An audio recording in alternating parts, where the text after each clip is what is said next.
방송에서 제공하는 투자 정보는 투자 판단에 대한 조언입니다. 방송에서 제공하는 주식의 가치, 가격 상승 및 가격 하락에 대해서는 방송사에서 보장하지 않습니다.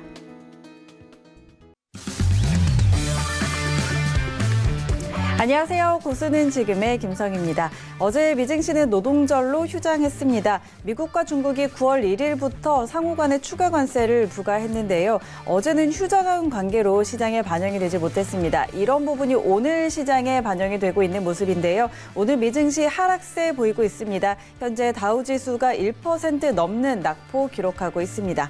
자, 이렇게 오늘도 다양한 글로벌 경제 이슈들과 함께 투자에 도움이 되는 전략들 준비해드리겠습니다. 이 시간도 끝까지 저희와 함께 하시면서 알찬 정보 얻어가시기 바랍니다. 참고로 본 방송에서 제공하는 정보는 투자 판단에 대한 조언일 뿐 해당 상품의 가치와 수익률 보장하지 않는다는 점 기억해 주시고요.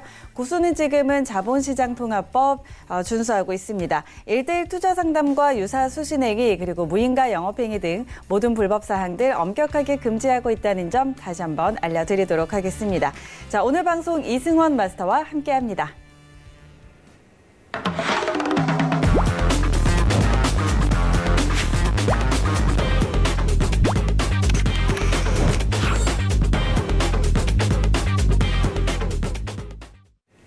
네, 오늘 이승원 마스터 인사 나눠보도록 하죠. 안녕하세요. 안녕하세요. 네, 자, 오늘은 또 어떤 이야기들 나눠볼까요? 네, 지금 시장이 많이 흔들리고 있는 가운데 굉장히 많은 투자자분들께서 방향성 잡기 굉장히 어려울 것 같아요.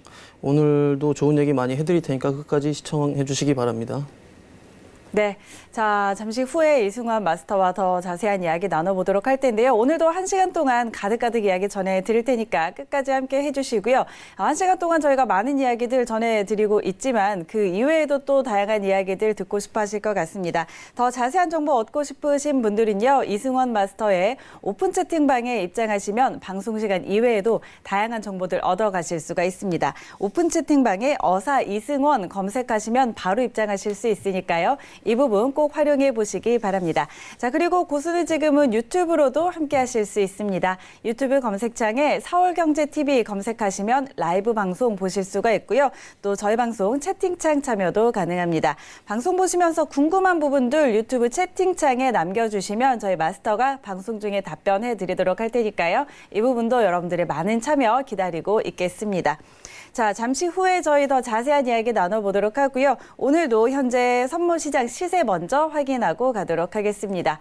네, 오늘 미 본장은 하락세 보이고 있는데요. 선물시장 흐름도 함께 확인하시죠. 미니 S&P 500부터 함께 확인합니다. 0.97% 하락세입니다. 2,896포인트 지나고 있습니다. 다음은 나스닥입니다. 0.98% 하락세입니다. 7,615포인트 선에서 거래되고 있습니다. 다음은 크루드 오일입니다. 3.9% 하락세입니다. 52달러 95센트에 거래되고 있습니다. 다음은 골드 시세입니다. 1.52% 오름세입니다. 1,546달러 지나고 있습니다. 다음은 유로 FX입니다. 0.09% 약세입니다. 1.09800달러 지나고 있습니다. 네, 오늘 선물시장 흐름들 전해드렸고요. 그렇다면 외신 쪽에서는 어떤 이야기들 나오고 있는지 오늘의 헤드라인 소식들 전해드리도록 하겠습니다. 중국 정부가 중국산 제품에 대해 15%의 관세를 부과한 미국을 세계무역기구 WTO에 제소하기로 했습니다. 중국 상무부는 성명을 통해 중국산 제품에 추가 관세를 부과한 미국을 상대로 WTO 분쟁 해결 기구에 제소한다고 밝혔습니다. 중국 상무부는 미국의 관세 조치는 오사카 합의를 위반한 것이라며 중국은 WTO 규정에 따라 우리의 법적 권리를 확고히 지키겠다고 설명했습니다. 미국과 무역 전쟁을 벌이고 있는 중국의 2020년 경제 성장률이 5.7%에 그칠 것이라는 전망이 나왔습니다. 옥스퍼드 이코노믹스는 최근 중국 정부의 경기 부양책 발표에도 올 4분기 중국 경제가 5.7%로 둔화되고 내년에도 비슷한 수준을 이어갈 것으로 내다봤습니다. 내수 경기 둔화와 미국과의 무역 갈등, 글로벌 무역 모멘텀 약화 등이 원인입니다. 한편 중국의 2분기 GDP 성장률은 6.2%로 30년 만에 가장 낮은 수준입니다. 월스트리트저널이 미중 무역 분쟁의 여파로 한국과 일본이 통행료를 치르고 있다고 보도했습니다. 중국을 타겟으로 한 미국발 관세 전쟁의 악영향이 이웃 국가부터 가시화하고 있다는 것입니다. 수출 의존도가 높은 한국의 8월 대중국 수출 규모는 전년 동월 대비 21.3% 급감했고 일본 역시 지난 7월 대중 수출이 9.2% 줄었습니다. 이 추세가 장기화할 경우 기업 투자 악화와 소비 심리 위축으로 경기 하강 사이클을 유발할 수 있다는 우려가 나오고 있습니다.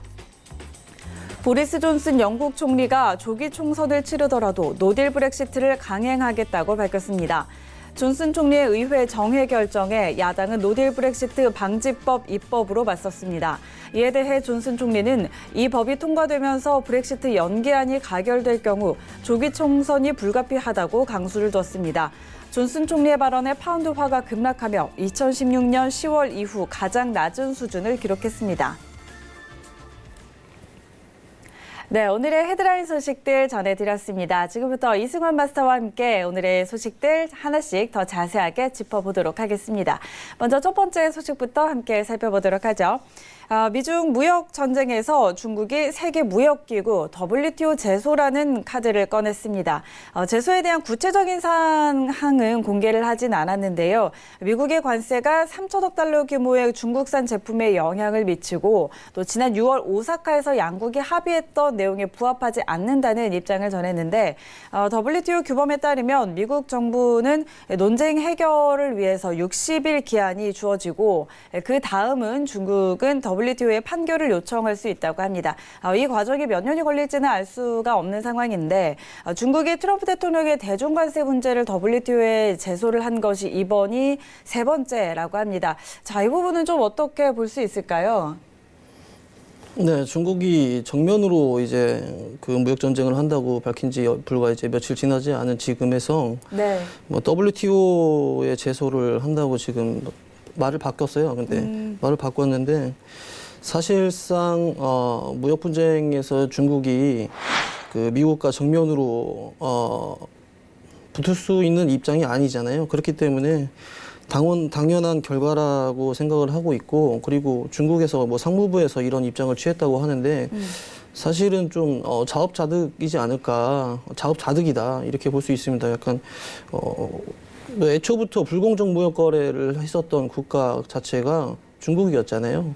그렇기 때문에 미국이 지금 이렇게 하는 이유도 정당하다 이렇게 볼 수가 있습니다. 과거에 우리가 메이드 인 차이나 이렇게 해가지고 상품을 보면은 다른 나라 제품을 똑같이 베껴서 만들었잖아요. 이런 것들이 이제 지식재산권 보호에 위배된다 이렇게 말씀드릴 수 있는데, 그때 당시 다른 국가들이 중국에 이제 지식재산권 보호에 대한 요청을 했었을 때 들은 적이나 있었나요? 없었기 때문에. 근데 사실은 이런 지식재산권 보호에 대한 어떤 무역 카드를 꺼낸다는 건 굉장히 작은 카드를 꺼내고 지금 싸우고 있다, 미국이. 이렇게 볼 수 있습니다. 지금 중국의 제조 기술도 많이 뛰어나게 많이 올라와서 과거에 뭐 메이드 인 차이나 뭐 이렇게 해서 똑같이 베껴내고 이런 지금 현재 제조 기술은 아니기 때문에 조금 더 고부가 가치 산업으로 올라와서 미국이나 다른 이런 고부가 가치 사업을 하고 있는 이런 산업들을 좀 위협할 수 있는 근거가 되기 때문에 이렇게 강하게 무역 전쟁을 통해서 중국을 압박하고 있지 않는가 이렇게 생각이 되는 만큼 이번 미중 무역 전쟁은 굉장히 장기간으로 이끌어 나갈 것이라고 보고 있고, 지속적으로 제가 그렇게 말씀을 드렸고요. 그리고 결과는 이미 정해져 있다. 결과는 정해져 있는 싸움이기 때문에 이런 비일비재하잖아요. 매일 똑같은 뉴스만 나오고 있어요. 지금 사실은 그렇죠. 뭐 미중 무역 분쟁에 따른 뭐 관세 부과다, 뭐 이걸 또 유예한다, 아니면은 또 완화한다 이런 조건으로 인해서 지금 사실은 어떻게 보면 증시만 부양하고 있다, 아니 버티고 있다, 박스권을 움직이고 있는데 제가 봤을 때는 아주 지속적으로 지지부진하게 이끌어 나갈 협상으로 보이기 때문에 이 부분에 대해서는 저희가 조금 더 뭐 매매 이용을 한다기보다 매매 이용을 할 때면 사실은 어떤 시황적으로 접근하기보다는 단기적으로 기술적으로 접근하는 게 훨씬 더 현명하게 보입니다. 이만입니다. 네. 자, 미중 무역 분쟁에 대한 소식들 계속해서 나오고 있는데, 아무래도 좀 장기화될 전망이 있고 계속해서 지지부진한 흐름을 이어갈 것으로 보입니다. 자, 두 번째 헤드라인 소식도 역시 중국에 관한 소식인데요. 내년 중국의 경제 성장률이 5.7%로 둔화할 것이라는 전망이 나왔습니다. 옥스퍼드 이코노믹스가 중국의 내수 경기 둔화 그리고 미중 무역 갈등 등을 배경으로 이런 전망을 내놨는데요. 중국의 경제 성장률이 계속해서 하락을 하고 있습니다. 올 1분기 6.4%에 이어서 2분기에는 6.2%를 기록했는데 이 부분이 30년의 최저치를 기록을 했습니다. 자, 이에 대해서 전문가들은 중국 정부가 지난해 말부터 2조 위안 규모의 감세를 포함한 재정 부양책을 제시를 했지만 그 효과가 그다지 크지 않았다면서 안정적인 경제 성장을 위해서는 더 많은 완화 정책이 필요하다는 의견을 내놓고 있습니다. 자, 중국의 경제 성장률 둔화와 또 중국 정부의 완화 정책 같은 부분 어떻게 볼 수 있을까요? 지금 현재 중국 일단은 내부적으로 봤을 때는 좀 빚으로 버티고 있다, 부채로 버티고 있다 이렇게 지금 보고 있는데 일단은 지금 현재 경제 성장률이 지속적으로 떨어지고 있어요. 이는 네. 중국은 어떻게 보면 이제 세계적인 공장이었잖아요. 공장이었었는데 제조해서 이제 수출을 해야 되는 부분에서 미중 무역 전쟁으로서 이제 수출이 잘 안 되고 있죠. 수출이 잘 안 되고 있는 만큼 내수도 그렇게 좋다고 할 수가 없어요. 며칠 전에 보니까 중국 내부에서도 이제 미국한테 이제 보여주기식으로 코스트코에서 우리는 소비가 아주 잘 되고 있다라는 어떤 모습을 보여주기 위해서 네. 그런 뉴스들을 보여줬어요. 근데 사실상 저희 나라도 강남은 잘 살잖아요. 중국도 마찬가지입니다. 중국도 대도시는 잘 살기 때문에 그런 소비력은 충분히 있을 수 있다.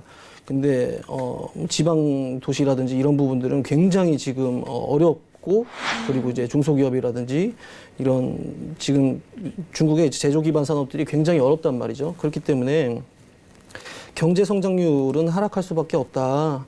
그렇게 보고 있고 그리고 중국의 아무리 소비력이 좋다 한들 중국이 제조하는 산업 자체 그리고 지금 현재 제조하고 있는 물품 자체가 네. 고부가가치에 대한 제품이 아니기 때문에 그리고 지금 뭐 보고 있으면 지금 뭐 자꾸 중국이 미국한테 어떤 뭐 관세 부과를 하고 있는 것들이 고부가가치 산업에 대한 부분들이 아니에요. 대부분 보면은 농산물 아니면은 뭐 생필품이라든지 먹는 부분에 대해서 네네. 좀 관세를 부과를 하고 있는데 이런 부분을 보자 하면은 중국의 소비력은 그렇게 뭐 좋다라고 볼 수는 없고 경제 성장률은 지속적으로 하락할 수밖에 없습니다. 미중 무역 전쟁이 지속될 거기 때문에 지속적인 경기 하락은 당연한 것이다. 이렇게 볼 수밖에 없고 제가 지난번에도 미국은 중국과 협상할 마음이 없다. 협상을 하지 않을 것이다. 그리고 이 협상 테이블을 협상을 하지 않고 계속 이끌어 나가면 결국적으로는 미국은 이득은 이득대로 취하고 유리한 조건으로 결국에 마지막에는 원하는 조건으로 협상을 할 수밖에 없는 테이블이 올 것이다. 이렇게 말씀드린 이유가 여기 있고요. 그리고 중국 내부에서도 사실상 많은 자본들이 빠져나가고 있어요. 밖으로. 왜 그러냐면 중국이 사유재산이 인정이 되지 않습니다. 이게 사유재산법이 바뀌었다고 예전에는 뭐 사유재산이 인정이 된다라고 했는데 사실상 그거는 이제 공산당의 간부들 얘기고요. 중국 본토의 주민들이라든지 외국인에 대해서는 사유재산이 인정이 되지 않고 있어요. 그렇기 네. 때문에 중국 내부에서도 부호들은 사실은 뭐 한국이라든지 뭐 영국이라든지 이런 아주 비싼 지역에 이제 땅을 구입을 하고 있죠.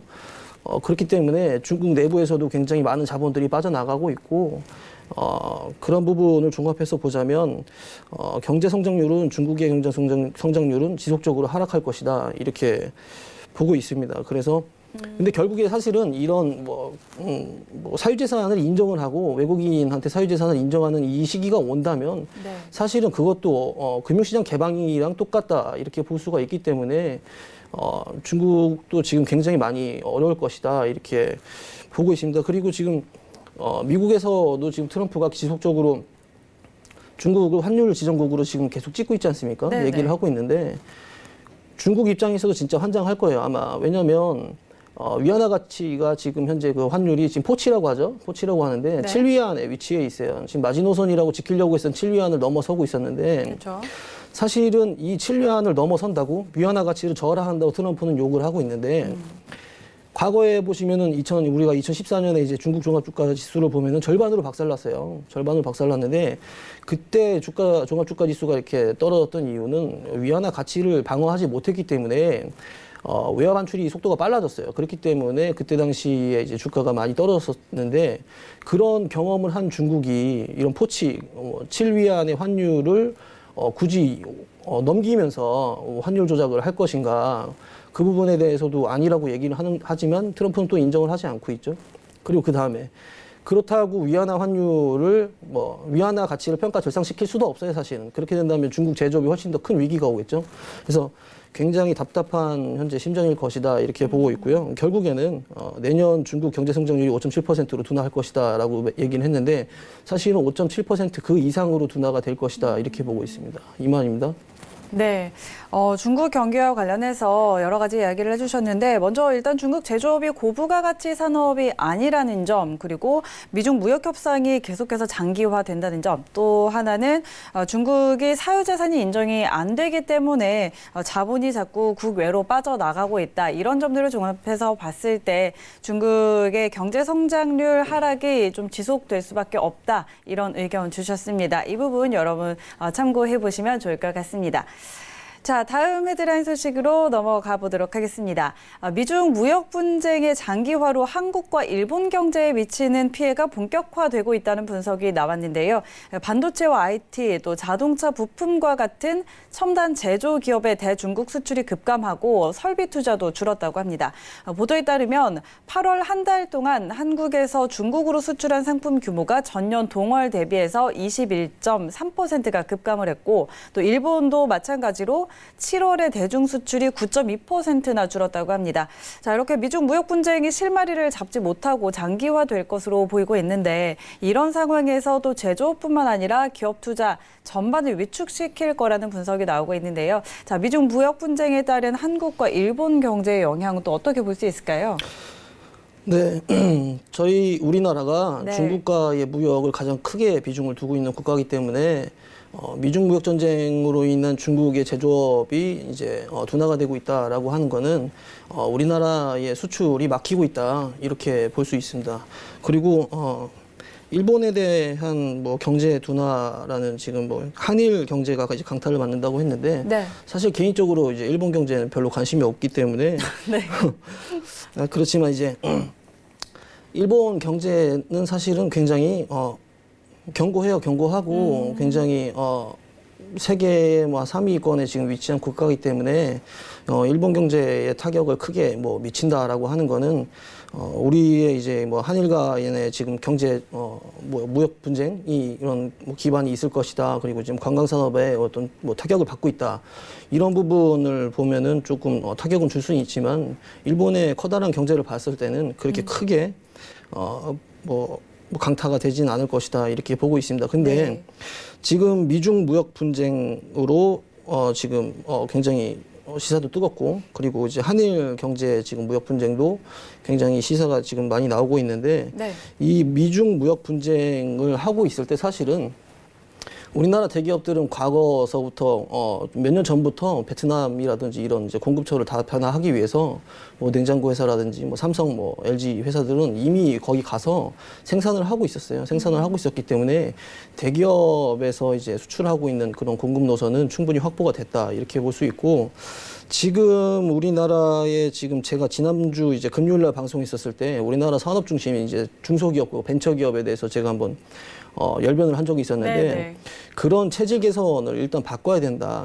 바꿔놓고 금리도 인하를 해야 된다. 이렇게 얘기를 하고 있는데 사실은 이런 미소지아라는 지금 현재 우리나라가 지금 미소지아가 지금 파기가 아니죠. 이제 계약 종료가 지소면 그렇죠. 그렇게 됐는데 이때 사실은 이렇게 볼 수도 있어요. 그냥 우리가 군사협정을 그냥 이제 예를 들어서 그냥 일본과 우리나라가 그냥 강제적으로 이제 끊었다라고 볼 수는 있는데 사실은 이때 미국이 우리나라나 이제 일본에 손을 굳이 대지 않고서도 중국과 러시아의 어떤 견제를 받지 않고 일본과 우리나라가 군사력을 키울 수 있는 어떤 이제 지금 현재 시기 이제 기회라고 볼 수도 있을 것 같아요. 사실은. 그래서 뭐 중국이 뭐 미국에 지금 뭐 콩, 저거 뭐 옥수수나 뭐 농산물을 사지 않는다고 했는데 일본 아베가 쭈르 달려갖고 하나 사왔잖아요. 8조짜리. 그렇죠? 그러면서 지금 일본이 미국에 대한 뭐 이제 아부를 떨고 있다. 저는 이렇게 보고 있는데 그러면서 일본이 지금 아베 정권에서 하려고 하는 게 뭐겠습니까? 지금 개헌이잖아요. 전쟁을 할 수 있는 국가로 개헌을 하려고 지금 하고 있는데 사실은 개헌을 허락하지 않을 거예요. 허락하지 않고 이런 뭐 지소미아라든지 일본과 이제 우리나라의 어떤 그런 이제 갈등을 통해서 미국이 어떤 러시아나 중국이나 북한의 견제를 받지 않고 일본과 우리나라가 어떤 뭐 군사력을 키울 수 있는 어떤 뭐 기회일 수도 있다 이렇게 생각도 되고 있고 이런 기회를 틈타서 우리도 빨리 어떤 이제 공급처나 수요처의 다변화를 노리면 뭐 지금 당장은 안 되겠지만 중장기적으로 봤을 때는 다시 우리나라도 경제 상승을 경제 뭐 상승을 할 수 있다 충분히 그렇게 보고 있고요. 그리고 중소기업 벤처기업에 관련돼서도 정부 단체에서도 좀 많은 지원이 됐으면 좋겠다 이런 말씀 드리고 싶습니다. 네, 이만입니다. 네. 일단 뭐 중장기적으로 우리나라도 충분히 우리 경제도 충분히 상승을 할 수 있다. 뭐 이런 의견 주셨고요. 자, 저희 다음 헤드라인 소식으로 넘어가 보도록 하겠습니다. 영국에 관한 소식입니다. 보리스 존슨 영국 총리가 조기 총선을 치르더라도 노딜 브렉시트를 강행하겠다는 입장을 밝혔습니다. 존슨 총리가 의회 정회를 결정을 하면서 야당이 노딜 브렉시트 방지법을 입법하는 맞불 작전에 나섰는데 이 법안은 브렉시트 3개월 연기를 골자로 하고 있습니다. 만약에 10월 19일까지 EU와 브렉시트 재협상을 체결하지 못한다면 내년 1월 31일까지 연기하도록 한다는 내용인데요. 자, 이에 대해서 존슨 총리는 이 법이 통과될 경우에 조기 총선이 불가피하다라고 강수를 뒀습니다. 자, 이 발언에 파운드화가 급락하면서 1.2달러 선이 무너졌는데 2016년 10월 이후에 가장 낮은 수준까지 떨어졌습니다. 자, 브렉시트 전망과 또 이와 관련해서 파운드화 이런 부분 어떻게 짚어볼 수 있을까요? 네, 지금 존슨 총리가 지금 노딜 브렉시트를 밀고 나가기 위해서 지금 야당이나 지금 야권에서 지금 노딜 브렉시트를 이제 막기 위해서 네. 지금 뭐 법안을 뭐 만들고 뭐 하겠다고 하는데 그런 것 때문에 좀 더 빨리 총선을 해서 자기가 총리가 된 다음에 노딜 브렉시트를 통과를 시키려고 하는 지금 모습이 보이고 있어요. 네.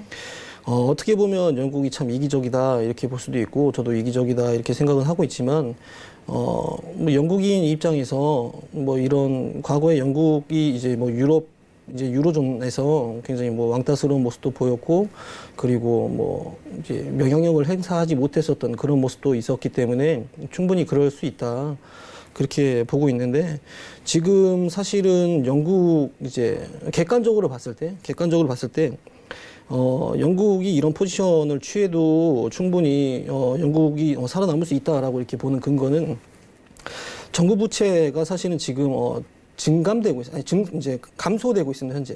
정부 부채가 지금 한 4년째 지금 감소되고 있는 부분도 객관적으로 확인할 수 있고, 그리고 실업률도 감소가 되고 있어요, 사실은. 네. 수치상으로 봤을 때. 실업률도 감소가 되고 있고, 현재 뭐 지금 이렇게 뭐 노딜 브렉시트로 지금 뭐 유로존에서 한다고 한들, 그렇게 큰 타격은 물론 이제 파운드와의 하락 가치, 뭐 하락에 대한 그런 여부는 확실히 남아 있겠지만, 길게 봤을 때는 영국이 지금 현재 뭐 미국을 따라한다 이렇게 볼 수도 있죠. 지금 고립주의로 가면서 미국을 따라한다라고 볼 수도 있는데 사실은 영국 같은 경우도 경제 5위 대국이죠. 경제 5위 대국이고 거의 뭐 세계 뭐 한 6위의 수입 국가예요. 사실은 6위의 수입 국가면서 9위의 수출 국가죠. 네. 영국은 물건을 제조해서 가공무역으로 먹고 사는 나라가 아니라 사실은 자본 투자로 먹고 사는 나라이기 때문에 자국의 화폐 가치가 낮아졌을 때 확실히 자국의 화폐 가치가 낮아지고 그 다음에 이제 유로존과 이제 분리가 됐을 때 자본에 투자를 하고 자국 경기가 살아났을 때 자국 경기의 화폐 가치가 상승을 했을 때 수익은 아주 좋을 것이다 이렇게 판단이 되고 있는데 그 결과에 대해서는 어떻게 뭐 정답이라고 이제 뭐 결론을 지어서 말씀드릴 수 없겠지만 지금 현재로 봤을 때는 이런 지금 뭐 존슨 총리의 어떤 포지션을 취했을 때 노딜 브렉시트라는 포지션을 취했을 때는 파운드화의 이제 뭐 급락이라든지 이제 뭐 유로화에 대한 이제 뭐 하락 같은 경우는 피할 수 없다 이렇게 볼 수 있겠습니다. 네.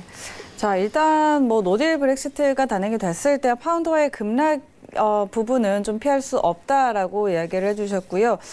그렇지만 만약에 영국이 유로존에서 빠져나와도 사실 그렇게 큰 타격을 미치지는 못할 것이다라고 좀 전망을 했습니다. 자, 이런 부분 참고해 보시면 좋을 것 같습니다. 자, 지금까지 이승환 마스터와 함께 오늘의 헤드라인 소식들 짚어봤습니다. 자, 그렇다면 현재 선물시장 시세 어떻게 움직이고 있는지 다시 한번 확인해 보도록 하겠습니다.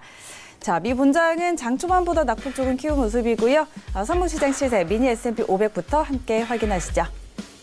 1.03% 하락세입니다. 2,894포인트 지나고 있습니다. 다음은 나스닥입니다. 1.07% 하락세입니다. 7,608포인트 선에서 거래되고 있습니다. 다음은 크루드 오일입니다. 3.83% 하락세입니다. 52달러 99센트에 거래되고 있습니다. 다음은 골드 시세입니다. 1.5% 상승입니다. 1,545달러 지나고 있습니다. 마지막으로 유로 FX 확인하시죠. 0.14% 하락세입니다. 1.09745달러 지나고 있습니다.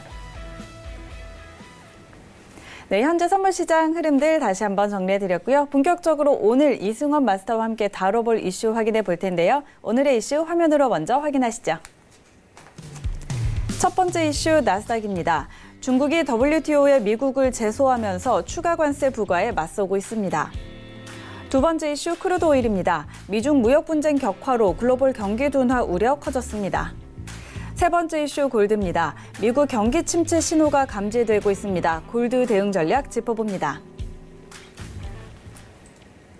자, 오늘도 세 가지 이슈 함께 짚어볼 텐데요. 첫 번째 나스닥부터 한번 살펴보도록 하겠습니다. 미국과 중국이 서로 맞관세를 부과한 데 이어서 중국이 WTO에 미국을 제소했습니다. 자, 그런 상태에서 양국이 협상 날짜조차 잡지 못하고 있는 상황인데요. 자, 양국 간의 무역 협상 난항 겪고 있습니다. 이런 상황에서 오늘 나스닥은 어떻게 대응해 보면 좋을지 의견 들어보도록 하겠습니다. 업앤다운 들어보죠. 하나, 둘, 셋. 네, 오늘 나스닥은 매도 의견 주셨네요. 오늘 어떤 전략으로 매도 볼까요? 네. 지금 중국이 WTO에 지금 제소를 하면서 지금 나스닥 증시가 지금 다소 이제 부진한 모습을 보이고 있습니다. 보이고 있는데 지금 지속적인 지금 현재 무역 분쟁에 대한 이슈를 계속 다루면서 지금 단기적으로 지금 박스권에 갇혔어요. 지금 네. 나스닥 증시가 박스권에 갇혔는데 지금 이격은 사실 좁혀지고 있거든요. 일봉상으로 봤을 때 이격은 좁혀지고 있는데 오늘은 조금 안 좋은 소식 때문에 지금 분봉상으로 봤을 때 많이 좀 전에 이제 많이 하락을 했죠. 네. 많이 하락을 하고 지금 기술적으로 많이 반등을 하고 있는 모습이 보이고 있는데 추가적인 이제 하락이 나올 수도 있다 이렇게 볼 수 있습니다. 왜냐하면 많은 투자자들께서 이 정도 하락을 했으면 기술적 반등이 나오겠다 하면서 매수로 접근하실 수도 있는데 네. 사실은 이런 포지션에서는 한 번 더 바닥을 다지는지 확실히 확인하시고 매수로 접근하는 게 좋긴 좋은데 아직까지는 약간 불안한 모습을 보이고 있기 때문에 네. 하락 포지션으로 가지고 가는 게 맞을 것 같다 이렇게 보이고요. 현재 가격대에서 이제 하락으로 가져가는 것보다는 조금 더 높은 선 있죠. 여기 위에 보시면 약 한 7,635.60 포인트에서 이 정도 라인에서 하락 매도 포지션으로 잡아보는 게 어떨까 이렇게도 보이고 현재 가격대에서 저점을 다진다면 사실 저점에서 강한 거래량과 나오면서 이제 매수세가 들어온다면 네. 매수 포지션으로 지금 잡아야겠지만 지금 이슈가 이슈인 만큼 가격대가 어느 정도 상승한 뒤에 네. 제가 짚어드린 포인트에서 매도 포지션으로 접근해 보시는 게 어떨까 이렇게 보입니다. 그렇지만 일단은 지금 현재 일봉상 박스권에 많이 갇혀 있고 이격이 네. 좁혀지는 만큼 큰 변동성은 없을 거로 보여요. 왜냐하면 똑같은 내용들의 사실은 어떤 이슈였고 당연한 이슈였기 때문에 그렇게 증시에 큰 반영은 없을 것이다 이렇게 지금 보이고 있기 때문에 접근을 한다면 중간적인 가격에서 매도 포지션으로 잡고 현재 오늘 최저점인 가격에서 네. 청산을 하시는 게 좋은 지금 오늘 지금 이렇게 보입니다. 네, 알겠습니다. 자, 오늘 나스닥은 매도 의견 주셨는데요. 지금 계속해서 미중 무역 협상이 좀 지지부진한 모습 보이면서 증시도 계속 박스권에서 움직이고 있는 모습입니다. 자, 오늘도 그런 상황인데, 자, 그리고 오늘 또 중국이 미국을 WTO에 제소하는 이런 악재가 나오면서 약간 하락세 보이고 있습니다. 자, 이런 상황에서 7,635.60선까지 좀 올라오면 그때 매도 포지션 잡아보라는 전략 주셨습니다. 이 부분 가져가시면 좋을 것 같습니다. 자, 두 번째 이슈 크루드 오일 함께 짚어보도록 하죠. 미국과 중국이 추가 관세 계속 부과하면서 좀 글로벌 경기 둔화 그리고 원유 수요 감소 우려가 또다시 불거지고 있는데요. 자, 국제유가 이틀 연속으로 큰 폭의 하락세 보이고 있습니다. 자, 현재 구간에서 어떻게 대응해 봐야 할지 업앤다운 의견 들어보도록 하겠습니다. 업앤다운 들어보죠. 하나, 둘, 셋. 자, 오일은 관망 주셨네요. 오일은 어떻게 볼까요? 오일은 지금 악재를 그대로 받아들인 것 같아요. 그대로 네. 받아들였고 이제 10월물이 시작하면서 많이 하락했죠. 오늘 많이 네. 하락했는데 사실은 중국과 그러니까 미중 무역 전쟁으로 인한 악재로 유가가 이렇게 빠졌다라고는 보기가 어려울 것 같아요. 지금 이렇게 보기는 어려울 것 같고 사실은 57불 선에서 가격적인 어떤 저항을 받고 이제 하락할 것이다. 이제 하방 가격으로 이제 중장기적으로 보는 게 맞을 것이다 이렇게 봤는데 네.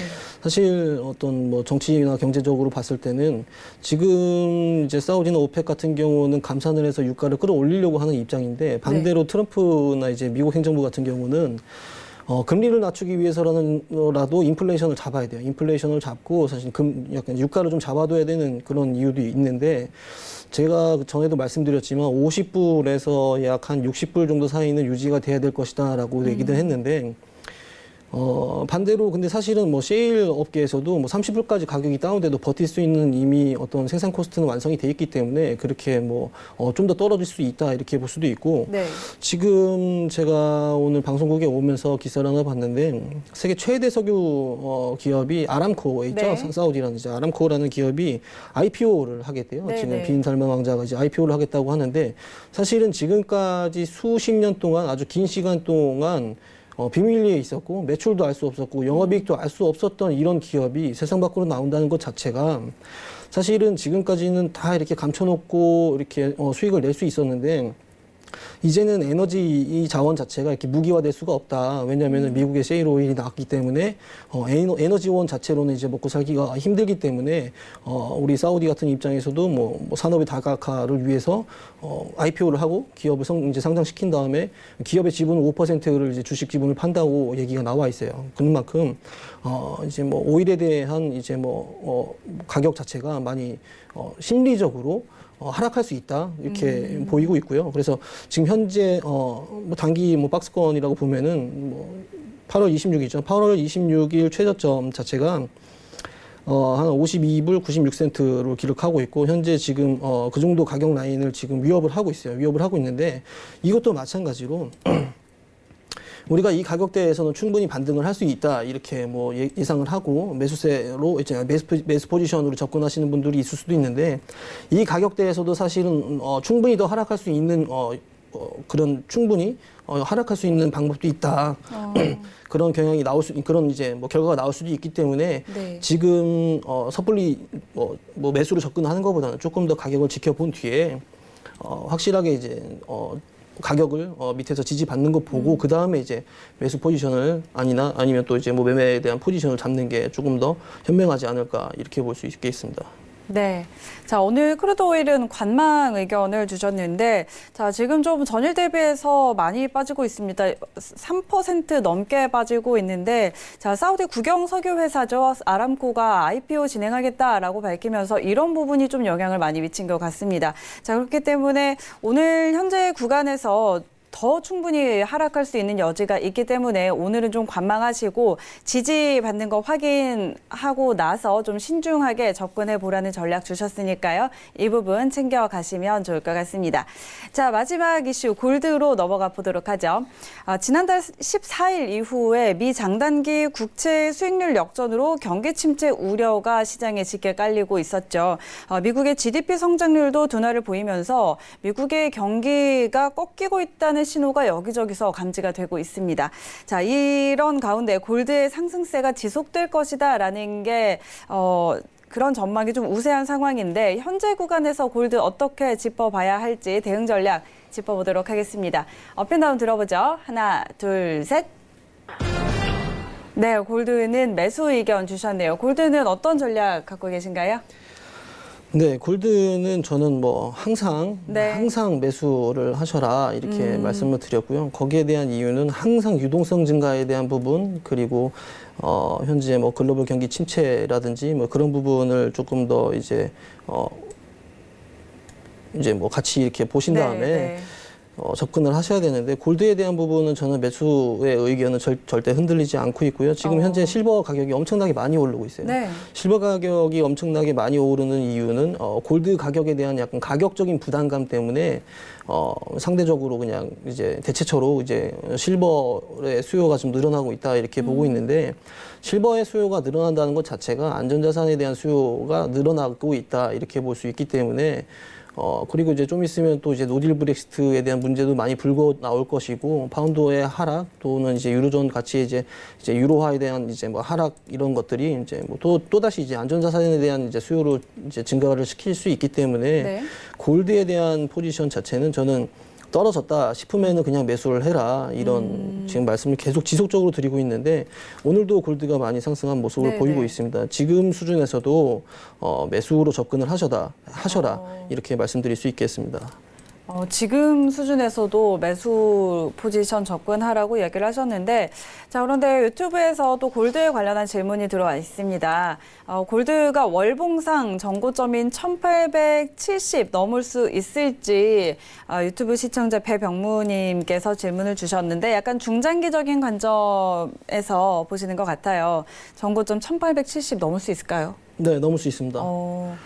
넘을 수 있고요. 지금 저도 이제 어제부터 오늘까지 이제 인터넷 기사를 봤는데요. 인터넷 기사를 봤는데 이제 미국의 이제 뭐 투자 기재라고 하는 사람 워렌 버핏이라고 있죠. 네. 워렌 버핏 같은 경우는 이제 골드에 대한 부정적인 평가를 내렸어요. 그래서 뭐 예를 들어서 골드를 뭐 매수하지 말라라고 이렇게 얘기를 했는데 터무니없는 얘기 같고요.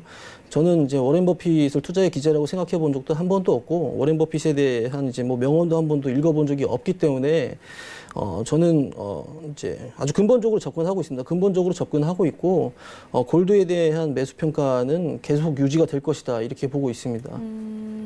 자, 그리고 또 실버도 언급을 해주셨는데, 유튜브에서 또 실버에 대한 질문도 아까 주셨더라고요. 실버도 계속 같이 갈까요? 네.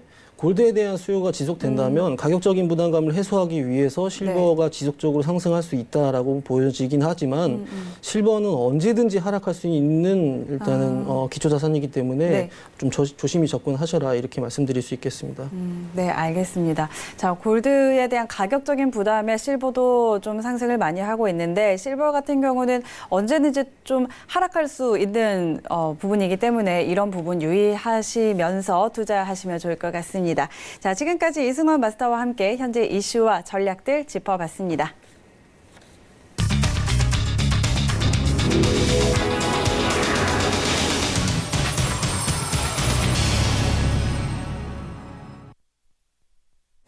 네, 현재 시각 11시 40분 지나고 있습니다. 자, 저희 여러 가지 전략들 짚어봤는데요. 현재 선물 시장 시세 어떻게 움직이고 있는지 다시 한번 확인해 보도록 하겠습니다. 네, 미니 S&P 500부터 함께 확인하시죠. 0.88% 하락세입니다. 2,899포인트 지나고 있습니다. 다음은 나스닥입니다. 0.92% 하락세입니다. 7,620포인트 지나고 있습니다. 다음은 크루드 오일입니다. 3.74% 하락세입니다. 53달러 선에서 거래되고 있습니다. 다음은 골드 시세입니다. 1.53% 상승입니다. 1,546달러 지나고 있습니다. 마지막으로 유로 FX입니다. 0.09% 하락세입니다. 1.09800달러 지나고 있습니다. 네, 현재 선물 시장 흐름 다시 한번 확인해 보고 돌아왔습니다. 자, 이승원 마스터님 오늘도 준비해 주신 게 있다고요? 네. 경기 순환 사이클을 이용해서 이제 네. 투자하는 이제 뭐 기초자재, 뭐 원자재라든지 이제 뭐 투자를 해야 되는 방향들을 네, 네. 기초적으로 접근할 수 있는 이제 이런 뭐 원인 아니면 뭐 이제 근본적인 이유를 제가 어떤 방식으로 접근하는지 굉장히 궁금해 하시는 분들이 많더라고요. 네, 그래서 네. 이런 부분에 대해서 아주 기초적인 뭐 다 알고 계실 수도 있지만 조금 더 한 번 더 이제 배워 나가면서 조금 더 익혀보는 시간을 갖고자 해서 제가 경기 순환 사이클에 대한 이제 부분을 한 번 더 말씀을 드리려고 자료를 준비를 해봤습니다. 네. 자, 같이 볼까요? 네, 이제 화면을 보시면은 이제 회복기와 호황기 그리고 이제 후퇴기와 침체기가 있죠. 경기는 이렇게 순환을 하면서 사이클을 돌게 되어 있습니다. 돌게 되어 있는데 왜 경기는 지속적으로 상승하지 못하고 왜 경기는 지속적으로 하락할 수가 없냐 이렇게 말씀을 하시는 분들도 있는데 지속적으로 하락할 수 있습니다. 지속적으로 하락할 수 있는데 지속적으로 상승을 했을 때 그런 어떤 거품이라든지 문제가 생겼을 때 하락할 수도 있다. 이제 그런 이제 경기를 막기 위해서 건강하게 어떤 경기를 이끌어 나가기 위해서는 우리가 뭐 예를 들어서 이제 금리로 우리가 이제 뭐 거시 경제를 뭐 만든다라고 얘기를 하죠.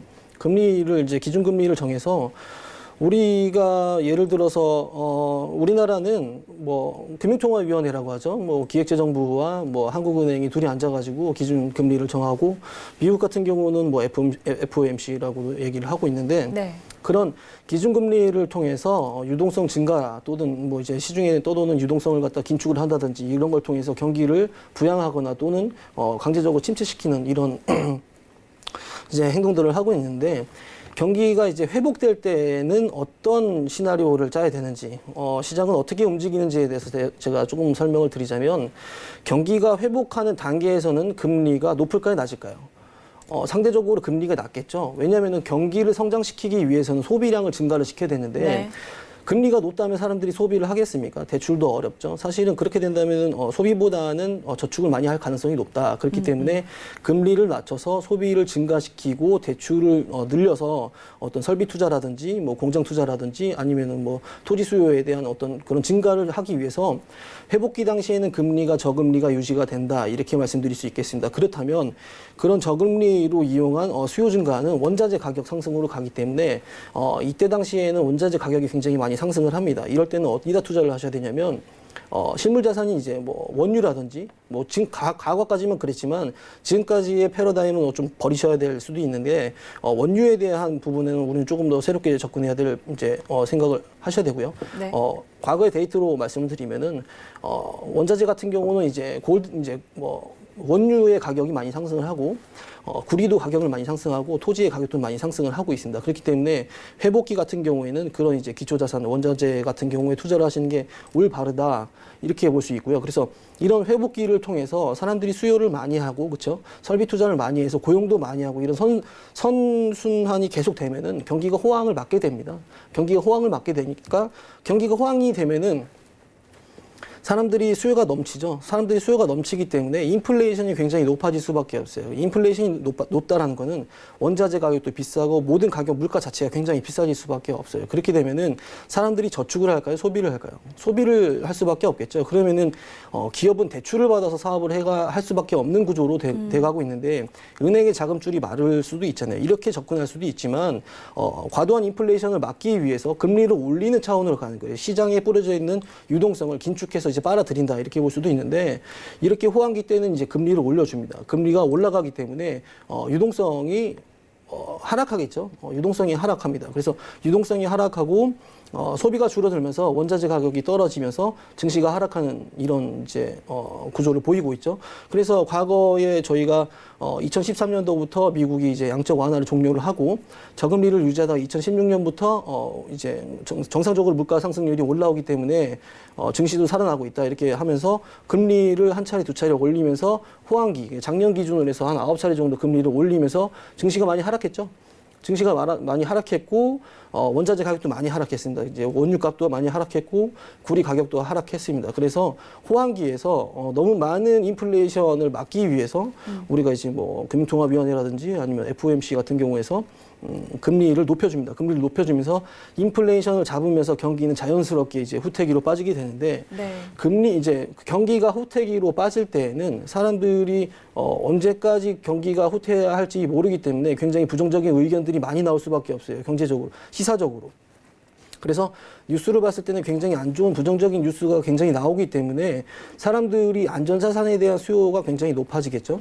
그래서 이 당시에는 사실은 이제 다시 경기를 상승시키기 위한 이제 금리 인하에 대한 어떤 반응들이 나오기 시작해요. 근데 실질적으로 금리를 빠르게 낮추는 시기는 아닙니다. 그래서 금리가 이제 최고점에서 낮아지면 채권의 가격이 어떻게 돼 있습니까? 채권 가격이 올라가겠죠. 그러면서 채권 금리가 떨어지는 거예요. 그래서 채권 금리가 떨어지면서 채권 가격이 올라가기 때문에 현재 뭐 커브 역전의 역할이라든지 뭐 지금 현재 뭐 미국 국채가 뭐 2년 만기물과 10년 만기물이 뭐 역전 상황이다. 그래서 리세션이 일어날 것이다라고 지금 평가를 하고 있는 이유 자체가 금리를 올려서 경기를 후퇴기로 만들었기 때문에 이제 그렇게 예상할 수 있다 이렇게 보이고, 그래서 이런 후퇴기가 지나고 이제 경기가 침체기가 왔을 때는 골드에 대한 수요가 굉장히 많이 올라갈 수밖에 없어요. 안전자산. 왜냐하면 그때 당시에는 금리도 낮고 유동성이 나온다고 한더라도 원자재 가격이 바로 상승을 하지 못해요. 네. 그렇고 소비도 살아나지 못하기 때문에 경기가 바로 지속적으로 이제 바로 반등해서 이제 살아날 수는 없다. 이렇게 보기 때문에 골드에 대한 수요는 증가가 될 수밖에 없다. 유동성도 보합이 될 수 있다. 그래서 제가 이제 지속적으로 이제 골드에 대한 매수 포지션을 계속 유지하고 있는 이유가 이런 데에서 나오기도 하지만 사실은 네. 후퇴기에서 침체기로 가기 이전에 지금 현재 트럼프는 막고 있어요. 다시 유동성을 푼다 이거죠. 빠르게 유동성을 풀어서 경기 침체기로 가기 이전에 다시 경기 호황기로 맞자 이렇게 얘기를 할 수 있는데 네. 이렇게 할 수 있는 근거가 어디 있냐. 만약에 예를 들어서 경기 호황기에서 경기를 후퇴시키지 않고 지속적으로 상승시킨다. 유동성을 풀어서. 근데 과거에는 이렇게 했을 때 굉장히 많은 문제들이 왔었어요. 91년에 터졌었던 일본의 뭐 잃어버린 경제 20년 뭐 이런 식으로 유동성에 대한 뭐 통화정책에 대한 실패가 나왔을 때는 엄청나게 큰 경제 위기로 다가올 수 있었습니다. 왔었고요. 그리고 지난번에 왔었던 게 2008년에 이제 미국발 금융위기죠. 네. 너무 늦게 금리를 올렸어요. 사실은 금리를 조금 더 빨리 올렸으면 그런 일은 없었다고 저는 예상을 하고 있는데 금리를 너무 빨리 올렸기 때문에 그리고 너무 늦게 올렸기 때문에 터졌던 게 그런 이제 뭐 커브 역전 그래갖고 뭐 리세션이 나왔던 게 사실은 2008년이었는데 사실은 그때 문제가 됐었던 게 뭐냐면 유가가 너무 많이 올랐어요. 뭐 이제 중동에 대한 전쟁도 있었겠지만 유가가 2008년을 기준으로 해서 2008년과 2012년을 기준으로 해서 140불을 기록했단 말이에요. 네. 그러면은 경기 호황기에서 유동성을 풀었을 때 이렇게 높은 유가가 있을 때는 물가가 너무 많이 상승을 해요. 근데 그 물가를 잡지 못했을 때는 거품이 지속적으로 쌓이겠죠. 그래서 그 거품이 꺼지면서 생겼던 게 이제 미국발 금융위기다. 이렇게 말씀드릴 수 있는데 그 당시에 유가가 올랐었는데 유가는 충분히 잡을 수 있었어요. 왜냐하면 CA 혁명이 터지기 직전이었기 때문에. 그렇기 때문에 유가는 충분히 잡을 수 있었는데 너무 고유가 시대가 왔기 때문에 전 세계적으로 대체 에너지를 찾았단 말이에요. 근데 그 대체 에너지가 LNG였어요. LNG. LNG는 사실은 뭐 다음에 설명드리겠지만 LNG와 이제 바이오 디젤이 있었는데 바이오 디젤이 어디서 나옵니까? 곡식 곡물에서 나오지 않습니까? 네. 그래서 곡식 곡물에 대한 수요도 또 늘었어요. 그러면서 두 가지 물가가 다 오르간 거예요. 이제 결국에는 그래서 유가도 올랐고 그래서 이제 곡식 곡물 가격도 올랐기 때문에 생필품 가격까지 너무 많이 오른 거예요. 그래서 이 물가에 대한 이 인플레이션을 빠르게 잡기 위해서 금리를 올려서 터진 게 2008년 서프라임 모기지 사태, 뭐 리먼 브라더스 사태, 그래서 미국발 금융위기다 이렇게 얘기를 할 수 있는데 사실은 이 상황에서도 저금리를 낮추고 유동성을 풀어서 경기를 부양할 수 있게끔 할 수 있는 지금 현재 미국의 포지션에는 셰일 오일이 있어요. 과거에는 어떤 오펙을 이제 미국에서 뭐 접근을 해가지고 이제 컨트롤이 안 됐단 말이에요. 트럼프는 오펙을 과거서부터 지금까지 굉장히 좋지 않게 생각을 하고 있습니다. 왜냐하면 미국이 금리를 낮추면 오일 가격을 올렸어요. 감산이나 증산 뭐 자기들끼리 이렇게 뭐 담합을 하면서 이제 카르텔이라고 표현하는데 담합을 그래서 이제 트럼프는 과거서부터 오펙을 이제 뭐 카르텔이다 이렇게 표현을 하면서 우리가 금리를 낮출 때마다 오펙에서는 이제 오일 가격을 올린다 이러면서 그래서 이제 오일 가격을 잡지 못하는 바람에 어떤 이런 미국 중심으로 이제 경기를 부양하거나 이런 게 불가능했었는데 이제는 아니죠. 과거 작년 2018년 기준으로 미국이 사우디를 제치고 세계 최대 산유국이 됐어요. 그렇기 때문에 오일 가격은 어느 정도 정리를 할 수 있다. 오일 가격을 자기네들이 좌지우지할 수 있는 지금 위치에 있고 그리고 지금 현재 아르헨티나라든지 이런 지금 많이 힘든 국가죠. 많이 힘든 국가인데 지금 현재 미국과 손을 잡으면서 농산물의 가격도 어느 정도 보합 유지 수준을 지켜낼 수 있다. 이런 결과로 봤을 때는 현재 상황으로 봤을 때 교과서적인 얘기로 하자면 회복기, 호황기, 후퇴기, 침체기를 겪어서 지나가야 되지만 현재 트럼프 행정부에서 트럼프가 자신 있게 지금 유동성과 그리고 금리 인하 이런 부분을 통해서 다시 또 인플레이션을 너무 과하게 일으키지 않는 선에서 미국 경기를 다시 성장기, 호황기로 올릴 수 있는 기반 자체가 셰일 오일에서 나올 것이다 이렇게 저는 판단하고 있고요.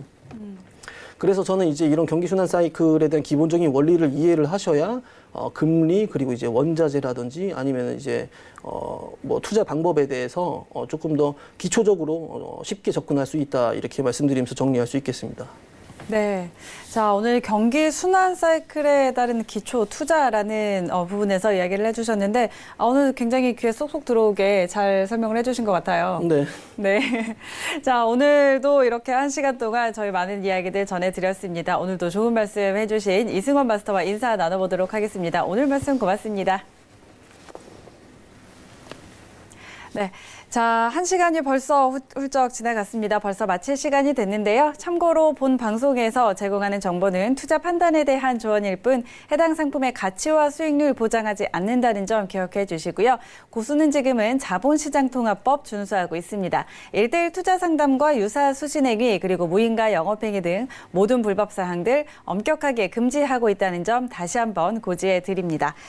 자, 오늘 저희가 준비한 내용은 여기까지입니다. 저희는 내일 밤 11시에 또 알찬 내용으로 다시 찾아오도록 하겠습니다. 오늘도 함께해 주신 시청자 여러분 고맙습니다.